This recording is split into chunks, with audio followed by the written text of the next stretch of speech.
Suite de BFM Story avec un nom qui résonne dans l'actualité, Douguine. Elle s'appelait Daria Douguine. Elle est morte dans l'explosion de sa voiture samedi près de Moscou, un attentat. Attentat qui, dit-on, ne la visait pas elle, mais sûrement son père, peut-être Alexandre Douguine, n'était pas avec elle. Et Alexandre Douguine n'est ni plus ni moins qu'une figure russe très proche de Vladimir Poutine, qui acquiesce à l'invasion en Ukraine. Alors, la Russie accuse les services secrets ukrainiens, même si l'attentat a été revendiqué, je pense qu'on veut de cette revendication, par un groupuscule russe qui s'appelle l'Armée nationale républicaine, qui dénonce la guerre en Ukraine et l'usurpateur Poutine. Donc, on est dans une histoire, Thierry Arnaud, qui est loin de faire effectivement baisser la tension, loin d'aider à la diplomatie. Que penser de cet attentat? La Russie se tourne vers l'Ukraine. L'Ukraine dit c'est pas nous. Il va falloir trouver la vérité, si tant est qu'on veuille la chercher vraiment, en plus. Oui, comme toujours dans ce genre de circonstances, il faut prendre toutes les informations, et je mets des guillemets autour du mot information avec beaucoup de prudence. On comprend bien que la Russie a intérêt à vouloir attribuer à l'Ukraine la responsabilité de cet attentat. On comprend bien aussi, tout aussi bien pourquoi l'Ukraine nie toute responsabilité dans cette opération. Et on voit effectivement ce monsieur Douguine, dont d'ailleurs les relations avec Vladimir Poutine ne sont pas très claires non plus. Certains le disent proche, d'autres le disent pas si proche que ça. En tout cas, ce qui est clair, c'est qu'ils sont parfaitement alignés sur le plan idéologique, parfaitement alignés sur la justification de l'attaque de l'Ukraine. Et aujourd'hui encore, à la suite de l'attentat, Alexandre Douguine demande à ce que sa fille soit vengée avec des violences qui doivent, selon lui, redoubler d'intensité pour punir en quelque sorte l'Ukraine d'avoir commis cet attentat. Donc voilà où on en est aujourd'hui. L'attaque a eu lieu. Selon la Russie, il s'agit d'une attaque ukrainienne, avec ces informations, encore une fois je mets des guillemets, assez étonnantes, publiées par les services de renseignement russes, relayées par les médias du pays, selon lesquels la personne qui aurait commis cet attentat aurait été identifiée. Il s'agirait d'une Ukrainienne dont on donne le nom, qui serait née en 79, qui serait arrivée en Russie fin juillet, accompagnée de sa fille, qui aurait loué un appartement dans le même immeuble que Daria Douguine, qui aurait assisté au même festival culturel et qui aurait pris la fuite dès l'attentat commis. Du côté de l'Ukraine, évidemment, on nie tout cela. Et il y a cette revendication de ce groupuscule qui se dit Armée nationale républicaine, qui dénonce l'usurpateur Poutine. Anthony Bélanger. Bon, d'abord, il faut toujours ne jamais... Vous avez 1000 fois raison, il faut jamais croire ce qui vient de deux pays, enfin, les justifications ou les explications qui viennent d'un pays en guerre. Je vais vous donner juste un petit exemple. Cette affaire a été résolue en 3 jours par le FSB en Russie, alors que ça fait 17 ans que la justice, enfin 16 ans, que la justice russe enquête toujours sur l'assassinat en 2006 de Lana Politkovskaya. Donc en fait, on résout les affaires qu'on veut bien résoudre.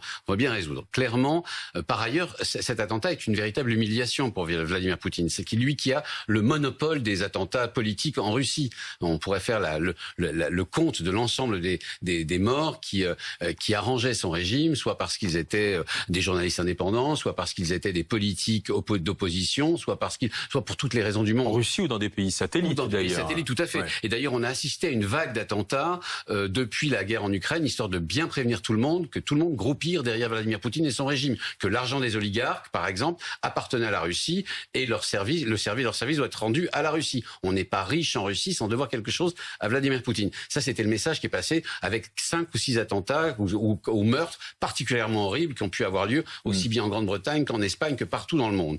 Donc en fait, mais cet attentat qui dit en fait nous pouvons frapper à Moscou, en pleine guerre, sous le nez, à la barbe du FSB, et quelqu'un qui est une cible non pas de la liste A, c'est-à-dire c'est pas l'ex-président Medvedev, c'est pas Vladimir Poutine, c'est pas les conseillers proches de Vladimir Poutine au Kremlin comme Patrouchev. Non, il s'agit bien de quelqu'un qui n'était pas protégé, mais qui quand même ressortait de la rhétorique poutinienne, un bavard du poutinisme d'une certaine façon. Mais avec erreur tragique sur cible, ou alors on tue volontairement, comme le faisait la mafia italienne, on tue un proche en guise d'avertissement pour les autres, Pierre Lorrain aussi.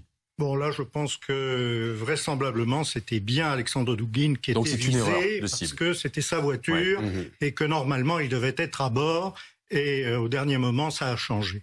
D'autre part, le groupuscule qui revendique inconnu au bataillon, on n'a jamais entendu parler, ce n'est pas sérieux. C'est certainement ou un rideau de fumée ou simplement des gens qui veulent se faire mousser. Ensuite, Douguine avait une position très particulière à l'intérieur de la sphère politique russe, parce que c'était vraiment à l'extrême. Depuis le début de sa carrière politique. Qu'est-ce que vous appelez extrême? À l'extrême droite. Mais il était avant à l'extrême gauche. C'est-à-dire c'était l'un des amis de Limonov, qui, lorsqu'ils avaient créé ensemble le Parti national bolchevique, c'est-à-dire l'Alliance rouge-brune. Mmh. Donc, il est à la marge. Qu'aujourd'hui, son discours coïncide avec l'offensive du Kremlin en Ukraine, c'est quelque chose qui n'est pas significatif. D'autant plus que Douguine n'occupait aucun poste officiel, il n'était conseiller de personne, il a été jadis du président communiste de la Douma avant l'an 2000. Et ensuite, il a été rayé de la liste des conseillers officiels du président de la Douma lorsque le régime a changé. Alors pourquoi le viser? Justement parce qu'il n'était pas protégé. Voilà. Je crois que c'est très simple. Et on sait que de toutes les manières, ça aura un écho et un retentissement international à ce moment-là. Sylvie? C'est très difficile de se prononcer parce qu'en réalité, je pense qu'on ne connaîtra jamais la vérité. Ah bon? Non. Il se peut très bien. On ne connaîtra jamais la vérité, mais elle servira à justifier quelque action que ce soit. Elle sera absolument, en tout cas, la version sera instrumentalisée comme elle commence à l'être, puisque l'Ukraine est désignée. Mais il y a beaucoup de rumeurs qui circulent, y compris que ça vient y compris du FSB ou d'autres services de sécurité russes. La Russie est la terre de tous les complots. Et donc, Sylvie a parfaitement raison de souligner que ça peut venir un petit peu de n'importe où. C'est la terre de tous les complots et de tous les complotistes. À commencer par Douguine, d'ailleurs, qui est un complotiste affirmé, un fasciste aussi affirmé. Il affirme, il a plusieurs fois dit son admiration pour Mussolini, clairement, et puis pour l'inspirateur idéologique de Mussolini, c'est-à-dire Julius Evola, et il a aussi systématiquement expliqué ces théories. En fait, non, vous avez raison de le souligner, rencontrer le poutinisme triomphant que très tardivement, et il n'a jamais été proche du cercle de Poutine, tout simplement parce que personne n'est proche de Vladimir Poutine. Ah, mais l'attentat intervient au moment où les Russes sont accusés de bombarder, de mettre l'Europe en danger avec la centrale de Zaporijia. Donc, est-ce qu'il y a manip? Est-ce qu'il y a intox? Enfin, toutes les questions sont ouvertes, là. Oui, il y a manip, mais encore une fois, je pense qu'on ne connaîtra pas la vérité sur cette affaire. Alors, Douguine, Poutine s'en est inspiré à un moment donné. Il a fait lire ses ouvrages sur la géopolitique. Sa pensée, c'est assez confus, parce que c'est un mélange effectivement de rouge, de brun, d'admiration du nazisme, d'ésotérisme, de mysticisme, mais surtout d'eurasisme, c'est-à-dire de considérer que la Russie est beaucoup plus proche de l'Asie qu'elle ne l'est des Occidentaux, donc rupture avec les Occidentaux et le monde russe dominant cette région du monde. Alors avant de discuter avec Eugène Berg, essayiste et diplomate, on va passer par l'Ukraine, par Kiev, retrouver Anne Lorbance en direct pour BFM TV. Comment réagit-on justement en Ukraine? Quels sont les commentaires? Que dit-on? Alors du côté de Kiev, on continue de nier toute implication dans l'explosion de la voiture piégée qui a coûté la vie à Daria Douguine, la fille de l'idéologue et proche du Kremlin Alexandre Douguine. À la télévision samedi soir, le conseiller présidentiel ukrainien Mikhailo Podolyak a démenti donc toute participation de l'Ukraine l'Ukraine n'a rien à voir avec l'explosion parce que nous ne sommes pas un État criminel. Fin de citation. Ce que l'on peut vous dire, c'est que Kiev est beaucoup plus concentré sur l'organisation et le bon déroulement de la fête de l'indépendance qui va se tenir dans 2 jours et qui coïncide avec la date anniversaire de l'invasion russe et du début de la guerre en Ukraine qui a débuté il y a maintenant 6 mois. Nous l'avons constaté sur le terrain avec Hugo Dorsemen, tout d'abord parce que le gouvernement a interdit tout rassemblement public dans la capitale. De nombreux checkpoints se sont multipliés sur les axes majeurs majeur qui relie le reste de l'Ukraine à Kiev. Les contrôles de police sont beaucoup plus fréquents et beaucoup plus poussés. Et puis, autre exemple, le gouverneur de Kharkiv a décrété un couvre-feu. La ville est sous d'intenses bombardements depuis plusieurs semaines déjà. Le couvre-feu qui démarre aujourd'hui et qui se terminera le soir de la fête de l'indépendance en Ukraine. Car ici à Kiev, eh bien, on craint de nouvelles frappes le jour de cette fête de l'indépendance. Tension donc sur Kiev avant la fête d'indépendance. Anne Lorbans avec Hugo Dorsemen en direct de Kiev pour BFM TV. Il y a le mode opératoire aussi, Anthony Bélanger, là, les voitures piégées. Alors, ça résonne comment les voitures piégées, ça rappelle le pire des années 90, qui était un peu le mode opératoire à la fois de la mafia et du FSB, c'est-à-dire des services secrets, des services spéciaux russes dans les années 90 pour tout règlement de compte. Et Poutine était arrivé au pouvoir en expliquant que justement, il allait mettre fin à ça. Donc en fait, il y a deux niveaux d'humiliation. La première, c'est que en faisant exploser une voiture en plein Moscou, enfin on n'est pas très loin de Moscou, eh bien on cherche à montrer que ces années-là pourraient bien revenir et qu'on ne peut pas, qu'il est possible de faire un attentat politique en Russie, à côté de Moscou, en pleine guerre, sans emporter et en plus s'enfuir si c'est en plus la version russe. Deuxième chose qui est intéressant avec cette affaire, c'est que Vladimir Poutine est aussitôt nommé l'Ukraine, c'est-à-dire cherche à en faire une cause célèbre.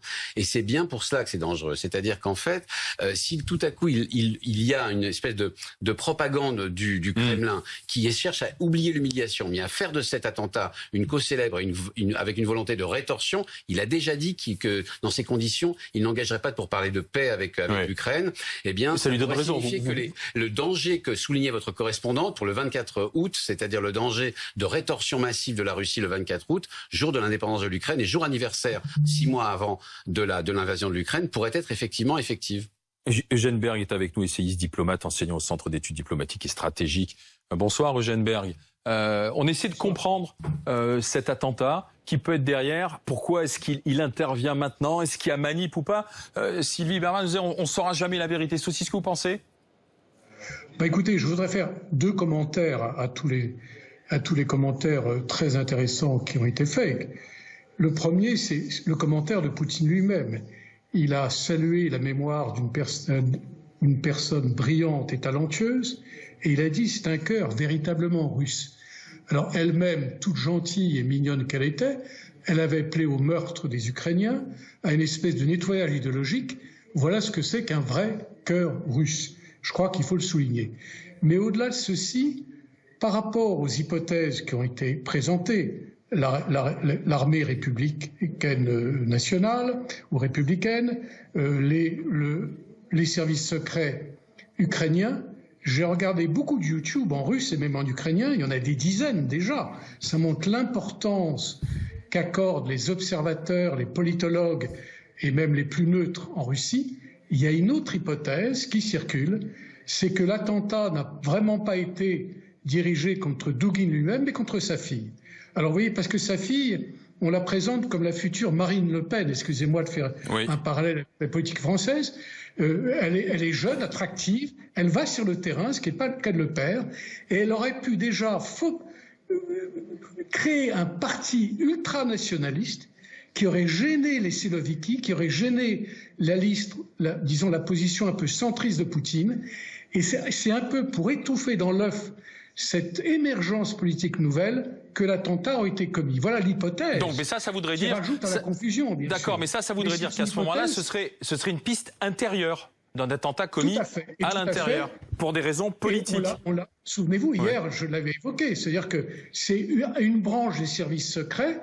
Il ne faut pas oublier que la lutte de la sélection de Poutine n'est pas encore ouverte. Mais si l'ancien président Medvedev, qu'on disait libéral, se met maintenant à l'extrême droite, ça prouve qu'il y a quelque chose qui bouge à l'intérieur de la petite politique. Donc c'est pour empêcher, et en même temps, comme après le Reichstag, qui a été brûlé, on se souvient, et ça a provoqué une répression par Hitler, ça pourra provoquer un durcissement du régime. C'est ce que cherchent les gens.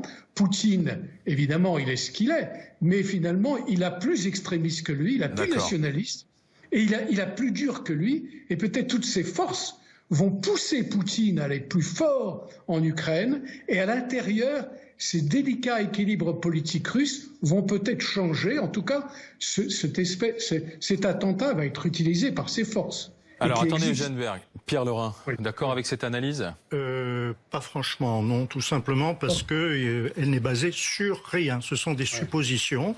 C'est peut-être très intéressant, mais on est en plein dans la théorie du complot. Voilà. On est en plein dans, comme disait Talleyrand, ce qui est excessif est insignifiant.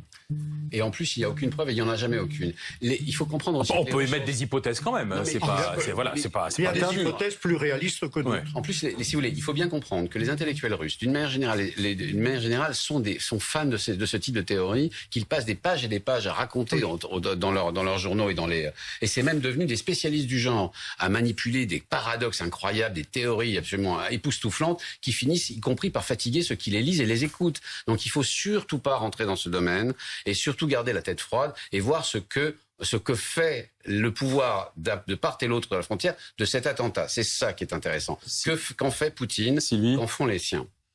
Oui, la question maintenant, puisqu'encore une fois, je pense que... on ne saura jamais. Donc, à partir du moment où vous pensez échafauder toutes les théories. Donc, absolument, puis ça circule sur le web, effectivement, en Russie, probablement en Ukraine également. Effectivement, ce qui est intéressant, c'est la réponse.